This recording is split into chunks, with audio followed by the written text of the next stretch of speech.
Patri, Estruc, molt bon dia. Que anem a fer una formació. Patri, vull que resumisques quina formació vas a fer ja en novembre, dimecres, que ara contarem quan. Conta'ns. Anem a aprendre a fer una situació d'aprenentatge facileta. Ja hi m'has pillat a la meitat. Anem a fer una situació d'aprenentatge. Tu parles així com si això fora que tot el món sap fer una situació d'aprenentatge. Tot el món sap fer una situació d'aprenentatge perquè ja ho feien abans. El que passa és que ara canvien les coses i se diuen d'altra manera. Canvien les parauletes, però molta gent, alguns, dic jo, no tots, companys i compis com Patri, clar que fèieu situació d'aprenentatge. Altres no sabem ni el que és una situació d'aprenentatge, però no us preocupeu, que per això estic jo. A donar-vos la tabarra en esquemetes, en plantilles, com aterrar en la nova legislació sense morir en l'intent. Però anem a veure, de què va aquesta situació d'aprenentatge, Patri? Doncs anem a fer una ruta mitològica pel centre. Què? Una ruta mitològica per l'institut. Això és molt novedós i molt revolucionari i jo no sé el que tria contractar per fer això. Revolucionari no és, però anem a aprofitar allò que tenim, el que tenim pel centre. Que tenim arbres, aprofitarem els arbres. Que tenim botiquín, aprofitarem el botiquín. Que tenim biblioteca, aprofitarem la biblioteca.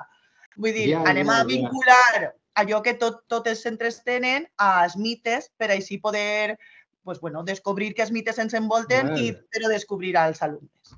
O sigui, no és un free tour per Roma ni per Atenes, no, és per el mateix institut. Però aquesta idea com no se m'ha ocorregut a mi, és una idea fantàstica. O sigui, tu portes, per exemple, els alumnes fent de guies turístics i la biblioteca és, jo què sé, els arbres són, jo què sé, mitològics. La biblioteca normalment la vinculem a Atenea, per exemple, perquè és la de... La biblioteca Atenea, molt bona idea. Llavors, fem ahir una recerca sobre... Bueno, fan ells, jo en principi coordine. I es donen moltes pistes, perquè això pot ser per a alumnat de tercer de cultura clàssica i fer-ho molt mastegaet i amb moltes pistes, o amb alumnat de primer i de segon de batxillerat i traduir textos, utilitzar altres coses i que ells hagin de fer la investigació de manera més autònoma. Vaig a fer una puntualització. No només és cultura clàssica, la ruta mitològica, sinó que també jo vaig a fer una segona proposta de situació d'aprenentatge en la qual entren els textos. Sí. No sé, la mateixa se pot fer. Ja t'ho dic jo. Sí, sense cap problema. Jo prefer les coses senzilles, perquè estic veient editorials que fan situació d'aprenentatge de 4 mesos i dic, crec que s'han passat en uns totxos ahí que no sé. O sigui, jo vos presentaré una proposta a guanxuflir, però en realitat el que faran és que cadascú farà la seva.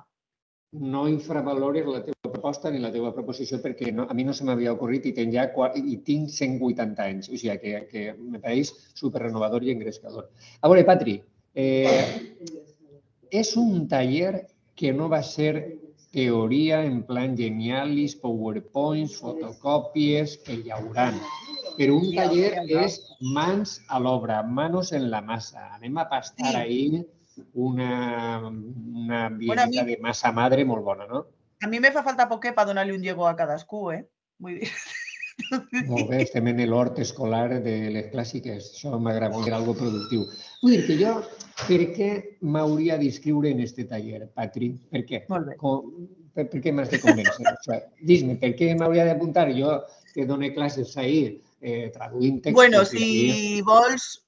Si se te fa un poc bola fer una situació d'aprenentatge o vols idees per a poder treballar dins del centre, si tens un centre on no funciona molt bé la cosa digital i necessites coses que siga més pràctic i on pugues treure l'alumnat de l'aula, doncs és el teu curset. I si no, també. No, m'has convençut, perquè a més el taller pot servir per als destroyers i objectors de situació d'aprenentatge. Jo tinc una moguda tipus taller vivencial i me pot servir també per anar iniciant-me en les coses de situació d'aprenentatge que ja va sent hora, que portem més d'un any ahí en aquest rotllo, no? Molt bé, Patri. Jo, si em permets, van a ser 3 dimecres. Això és presencial. No hay que fer-lo online, Patri, quin trillat té. És que online no te puc portar al pati. Claro. I la cosa és, vull dir, la gent que s'inscriga, per favor, heu de tindre en compte que va ser una cosa de participar, no de posar el cul en una caïra, i vivencial. Aleshores, seran 3 dimecres en el l'IES Federica Montseny, que està en Burjassot, al costat de Apunt, antic Canal 9. Seran el dimecres 15 de novembre, dimecres 22 de novembre i dimecres 29 de novembre. 3 hores, 2 hores, 8 hores, que és allò mínim d'un taller. A veure, em sembla molt bé, molt interessant, així és que no podeu perdre de vista aquest taller. Jo he posat 30 places, no sé si són massa o no, els 30 primers per rigorós ordre d'inscripció. Així és que el publicarem avui mateix, serà en Burxassot, en el Federica Montseny. No estem en Sagunt, estem pegats a València. I bé, us esperem ahir per a fer aquest aprenentatge d'una activitat molt engrescadora que tu ja has fet, no, Patri? Sí.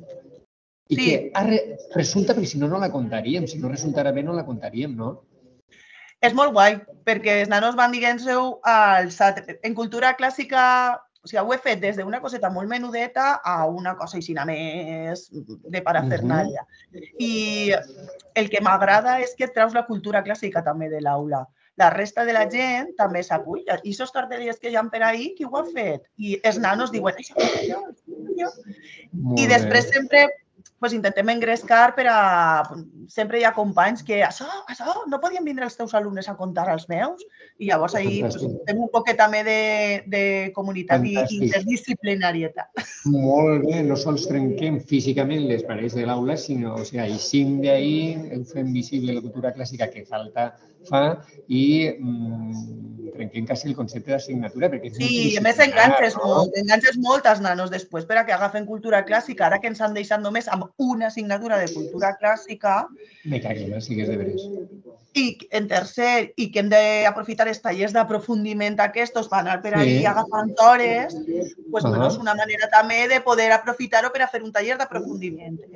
Mitologia en el centre, saps? Sí, a més, jo que tinc en fosforito tota l'OMLOE, tant en tercer de cultura clàssica com en quart llatí, primeríssim en batxillerat llatí i grec i la de referents de batxillerat, entra en una competència sobre patrimoni, de valorarlo.